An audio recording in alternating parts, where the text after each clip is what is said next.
So when you're waking up every morning by yourself and you're fucking getting after it by yourself, and it's the hidden work. People see a 1 minute, video of me running and shit, and like these fighters, they see during the fight or after the fight. They don't see these motherfuckers, man, what they deal with every fucking day. I'm not good enough. I'm not good enough. I shouldn't be here. Because every day, even though they're fucking the best in the world, that little motherfucker at 7 or 8 years old is still in there saying, oh man, we don't have something. Man, we're not good enough. We shouldn't be here.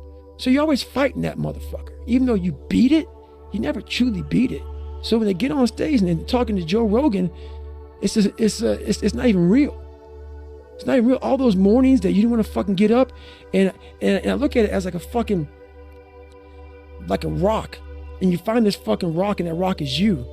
And every day you fucking fight not wanting to get up, and you do anyway. You chip another piece off that fucking rock. And every day you fucking eat the right foods, and every day you go to train, you train harder and harder and harder and harder, and you get up earlier, and all these things you do to start forming yourself.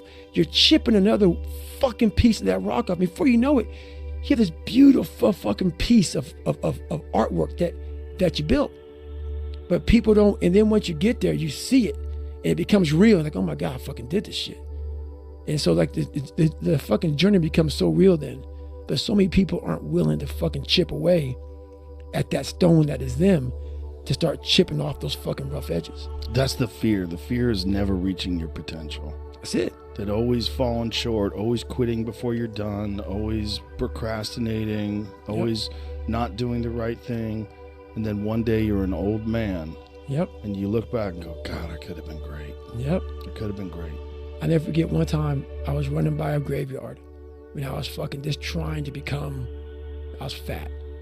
And I ran by a graveyard and I looked out there, and I have all these epiphanies, man. I have all these fucking moments of it's crazy, man, of just thought. Cause I'm always by myself. I'm always in deep fucking thought about how to be better. And I look out there, I'm like, man, I wonder how many of you motherfuckers in there fucking just are so upset with how you lived your life and fucking just regret how you lived it. And I'm running a 300-pound man thinking, man, don't fucking die like this, bro. Don't die like this. So people wonder where this shit comes from me. It comes from such deep thought of trying to see what this is all about. What is this life all about? What am I all about? Why am I here? I had to find purpose. And my suffering, it had a purpose. It had a fucking purpose.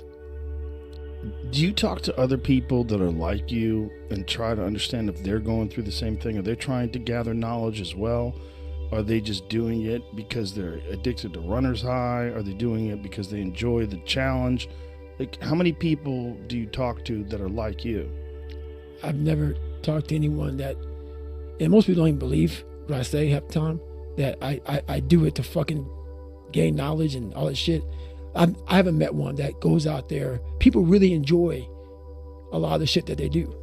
I don't know many people who can go out and run 240 miles at one time if you don't enjoy it. If you just don't really enjoy it. So, I had many people build confidence in different ways, and they build belief in different ways. Coming from where I came from, I didn't have any belief in myself. So some people can go read a book and get belief. Some people can go take a yoga class, have good parents. I had to put myself, so where I came from was so far down underneath like soil that I had to build belief by truly ingraining it in my brain. So the things I do, I'm always every day building belief. And my belief had to be where it is because I was so far down. So it may take a 200-mile run for me. It may take a 100-mile run. It may take late nights in the gym. But without belief, you have nothing. And I realized that when I was a young kid, I have no belief. I have to build it. And a 5-mile run didn't do it. I had to push myself to such extremes because I came from, people judge me by not knowing where I came from. So unless you're me and you came from where I came from, I guarantee you wouldn't have made it out. Guarantee it. And I knew that. So my belief comes from going, I had to build it.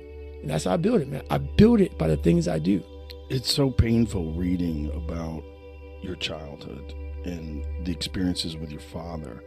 And then when you went back and met your father as an adult and got with him and watched him get drunk and then watch him get belligerent and experience it all over again. And then think about what happened to him to make him who he is. Yeah, that fucked me up, dude. But I had to go, like, I realized I was fucked. I realized I was just a sorry motherfucker. You know, I quit pararescue. I was afraid of the water. Every time shit got hard, like I said, I didn't have talent. You know, I fucking didn't have shit. And whenever shit got hard for me, I thought I was on my way out, and I got sucked back in. I become a loser again real quick. And I see them all the time. There's a lot of fucking losers out here that won't face it. I was like, oh man, I gotta go back and visit this motherfucker. I haven't seen my dad in fucking years, man. Years. But I knew where I came from. I knew where my mindset came from. I knew where my demons were. So my whole idea when I went back to see my dad was I was hoping that I could just fucking call myself a loser, and it's because of you, Dad. So I was hoping to go back and get the confirmation that I always wanted. That wasn't my fault. That voice in my head was so loud. It's not your fault, David. It's not your fault you can't read and write. It's not your fault that people call you fucking nigger. It's not your fault. It's not your fault this, not your fault that. It's not your fault that you're fat. It's not your fault that that you quit shit. It's not your fault. So I was like, okay, man, I'm gonna go back, visit this motherfucker so I can just squash it and I can just go on and be a fucking loser because you fucked me up. And when I got there, I drove to Buffalo, saw my dad. Same routine as it was when I was 8 years old, man. Walked in, what's up? Went to Skateland. I sat in that fucking couch that he would cheat on my mom with. And I sat on that couch in the corner, and I was like, God, what the fuck, man? And it was a whole normal day.